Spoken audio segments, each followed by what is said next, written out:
El Instituto de Estadística censó hasta el momento 1.750.000 personas, aproximadamente el 50% de la población. Los datos se pueden seguir online en la página del censo y allí ver en cada departamento cómo va.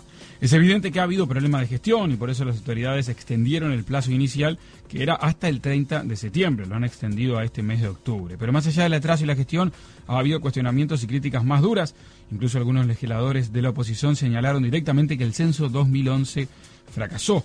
Vamos a ver la visión que hay desde el Fondo de Población de Naciones Unidas, que ha observado y trabajado muy de cerca con Censos 2011. Estamos en contacto con su representante auxiliar, Fernando Filgueira. Fernando, buen día, ¿qué tal? Buen día, ¿cómo estás? Bien. ¿Qué ha hecho el Fondo de Población de Naciones Unidas con respecto al censo? ¿Desde cuándo y cómo están trabajando?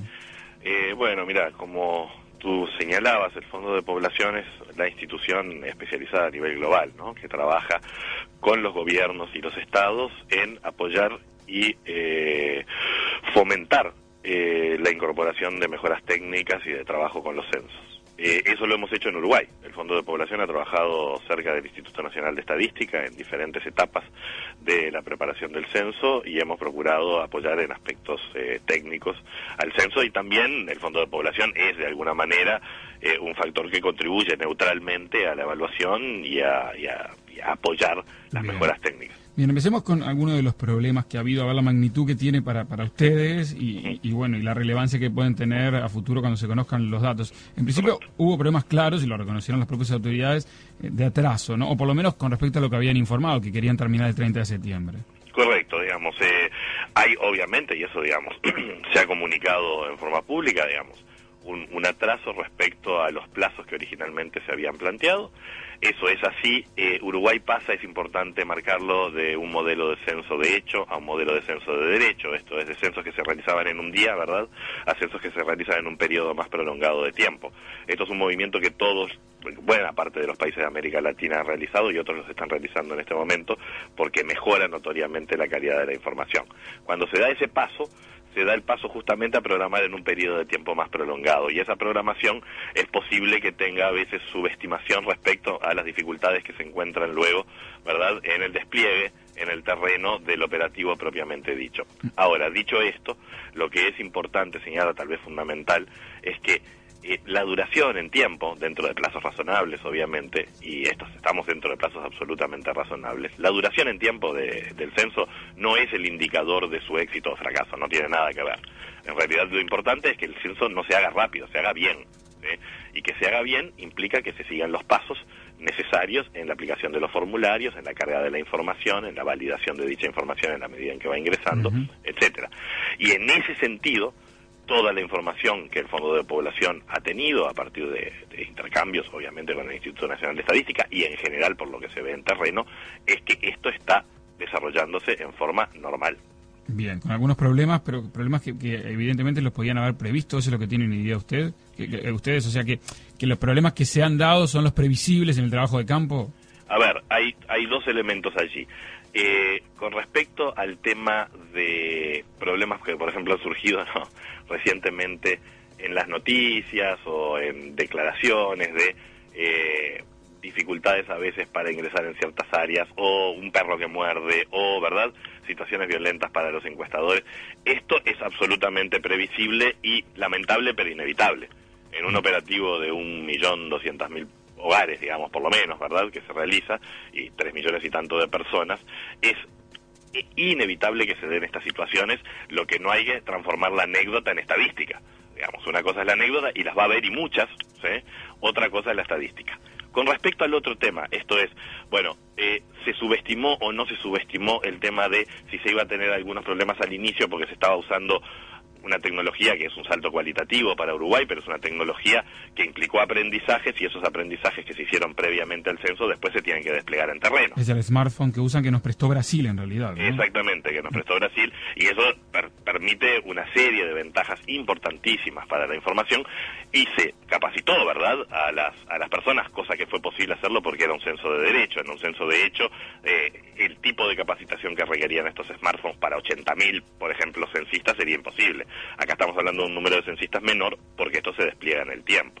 Entonces, en definitiva, lo que estamos presenciando es el normal devenir de un censo, que efectivamente tuvo algunos elementos de gestión, que posiblemente, esto lo maneja obviamente el Instituto Nacional de Estadística, se podría ver tal vez, te digo, más claro o menos claro, pero que no afecta, y eso es lo importante repetirlo, no afecta la calidad técnica de los datos con los que va a contar el país en el futuro. ¿Cómo observan desde el Fondo de Población de Naciones Unidas cierta politización que ha habido al respecto, o críticas muy duras de la oposición al censo, que suenan más a otras políticas de gobierno que a un censo, ¿no? Pero bueno, que se han dado en este caso. Sí, bueno, allí el Fondo de Población ha tenido el mismo tipo de planteo en todos los países, que es defender, digamos, los procesos políticos son procesos políticos y el Fondo de Población sobre ello no opina. Pero dicho esto, lo único que nosotros insistimos es defender la idea de que el censo, en tanto instrumento y herramienta, es un bien público y es una política de Estado, ¿no? No debe ser ni una política para que los gobiernos se vanaglorien, ni para que la oposición los use como parte del debate. Lo ideal es que el censo esté fuera de esa parte de la discusión, lo que no quiere decir suprimir la evaluación técnica pertinente de si los censos están bien hechos o mal hechos, Son dos cosas diferentes. Ahora, en la etapa en que se está en el censo, en verdad, los elementos que tenemos para evaluar el censo en este momento, esto es, las fases preparatorias y la fase actual de despliegue en el terreno, lo que están indicando es que el censo se viene desarrollando de manera normal y adecuada. Eso es lo fundamental, con atraso, pero de manera normal y adecuada para lo que es lo fundamental, que es la calidad técnica, que se define por dos criterios fundamentales: cobertura de la población y calidad de las respuestas. Hubo aquí también polémica, y está bueno saber desde el Fondo de Población de Naciones Unidas si esta polémica se repite en otros países cuando hay un censo, a propósito de la privacidad, ¿no? De no dar el nombre. Esa fue la más grande, pero también nosotros recibimos muchas quejas por dar el RUT, ¿no? El número de RUT cuando van al censo de locales. ¿Cómo se maneja esto desde Naciones Unidas y si se da esta discusión en otros lados? En otros países existe. Siempre que se solicita, ¿verdad?, algún criterio de identificación dentro de un relevamiento, esto sucede con encuestas, sucede con censos, etcétera, puede haber, entendible, legítimamente, preocupación por parte de las personas de para qué se van a usar, ¿no? O para qué se va a usar dicha información. Acá hay dos elementos que yo creo que se deben señalar. El primero es que esta información, la información que se recaba en el censo, no se cruza, no se combina, ¿verdad?, con ninguna otra base de información administrativa, de registro tributario, ni nada. No se combinan, ¿sí? Esto después se harán análisis estadísticos que tienen que ver justamente con ver las correlaciones, las asociaciones, etcétera. Pero los datos del censo, el único criterio por el cual se pide la identificación es luego para poder evaluar justamente la calidad del censo, que se hace a través de una encuesta de cobertura, ¿sí?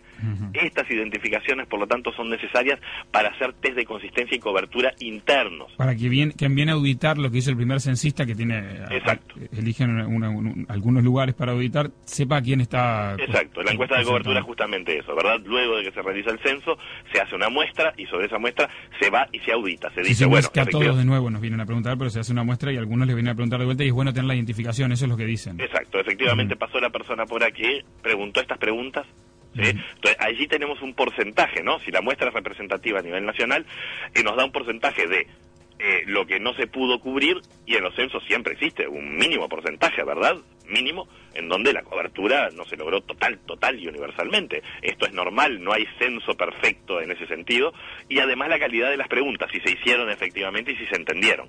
Entonces, esto es fundamental. Ahora, por eso se dice que se puede dar el nombre o cualquier otra identificación. Se puede dar un alias, ¿sí? Ahora, claro, es mucho más confiable, sabemos, que la persona recuerde su propio nombre que un alias que dio, ¿sí? En el caso del RUT, la razón por la que se pregunta RUT, de nuevo, no es para cruzarlo con ninguna otra base de información ni combinarlo, sino que muchas veces hay establecimientos, recordemos que este es un censo de establecimientos, de personas, de hogares, ¿verdad? No es solo de personas y de hogares. Establecimientos que pertenecen a una misma empresa, ¿sí? El RUT permite identificar, cuando es un RUT común, que hay varios establecimientos que pertenecen a la misma. Esto sirve simplemente para los análisis posteriores que se realizan, no para identificar a la empresa. Este es el primer elemento a señalar. El censo es amnésico, no recuerda la identificación más allá de los test luego de cobertura y consistencia que realiza. Lo segundo a señalar es que el Instituto Nacional de Estadística, y en eso sí es un capital del país, ¿verdad?, tiene una reputación absolutamente ganada de que el secreto estadístico es lo que más cela, ¿verdad? Lo cela con su vida. Entonces allí tenemos una garantía que para el Uruguay es fundamental, lo ha sido siempre, de que los datos, no solo los del censo, los de toda la información que se releva, el Instituto Nacional de Estadística protege, y todos sus funcionarios protegen con total celo ese anonimato, ¿verdad? Desde el Fondo de Población de Naciones Unidas, ¿tienen un estimativo, más allá de que Filgueira nos decía recién que no es lo importante en cuánto demora, un estimativo, conversando con el INE, de cuándo podría terminar el censo? En general, a ver, lo primero es repetir eso, ¿no? La fecha de finalización no hace un buen censo o un mal censo. No hace un buen censo o un mal censo. Es más, una preocupación, ¿no? Demasiado enconada con el tema de terminar en tal fecha puede afectar, ¿verdad? Apurar bien cosas que no se deben apurar. Ahora, si uno ve el ritmo, ¿no? Esto no es a partir de conversaciones con el Instituto Nacional de Estadística, sino mirando el ritmo. Nosotros estamos ahora en la curva que posiblemente empieza la aceleración. Si uno piensa en la curva de relevamiento de un censo, empieza lenta, porque justamente hay que solucionar problemas, hay censistas que salen un primer día y después no pueden seguir, ¿no? Se estructuran los equipos en forma definitiva, demora un tiempito, entonces empieza lenta la curva, se acelera luego, y luego cuando quedan los últimos casos nuevamente es un poco más difícil, porque son los últimos casos. Entonces, yo sospecho que este fin de semana, en donde va a haber un avance fuerte, los fines de semana se avanza en forma fuerte, ¿verdad? Vamos a estar cerca de los 2 millones. Yo creo que efectivamente en el correr de este mes, poco más, poco menos, se va a estar terminando, pero luego, repito nuevamente, al Fondo de Población lo que le preocupa no es la fecha de finalización como preocupación técnica, le preocupa que se den los pasos adecuados, que se apliquen con los cuidados necesarios los formularios, el smartphone con su formulario, ¿verdad? Que se ingresen esos datos en forma adecuada y que luego se tenga la información necesaria para pasar a una buena encuesta de cobertura que permita evaluar la calidad del censo. Fernando Filgueira, gracias por estos minutos aquí en No Toquen Nada. Muchas gracias a ustedes. No toquen nada. No toquen